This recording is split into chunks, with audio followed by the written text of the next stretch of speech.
I manage 4 email accounts of myself and another 5 of my customers, so I know about email overload. The system that I use is based on scheduling. Here you will see my calendar. Let me pull it up. You see that I don't use Outlook for my personal email. I do use Outlook for my customer's email, and the principles are the same. Doesn't really make a difference. As you can see from my calendar, I schedule read email, action email, response to email. I schedule it every day, and more importantly, I stick to the schedule. The other thing you can see is that I like the color pink. Now let's go to one of my email accounts as an example.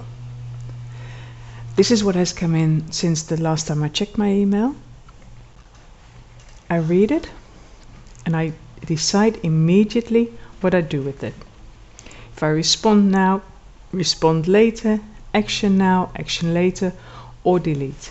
And according to the decision, I take the email and put it in another folder. This is Ken. I value his opinion and I want to read it later, so I put it in my action folder. This is an email from my husband who sends me things that he thinks are of interest to me, so I will read his email later. Someone who wants to invite me to join his network on LinkedIn, very nice, so I will do that later. Another one from Spain, so that's really good. An email from Danny Brown. I like Danny's blog a lot and I read it, and I like his newsletters, so they go into my action file to read later.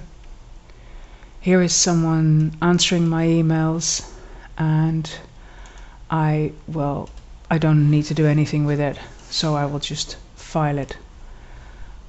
This is Mike. He helps me with my blogging, and since I schedule blogging, I drag it into the blogging folder immediately, since when I start my blogging I go through the folder. Someone who sent me a direct message in LinkedIn goes into my action. And here is my Spanish teacher who I have to respond to, which I will do later. So as you can see, it's a simple system, but it works.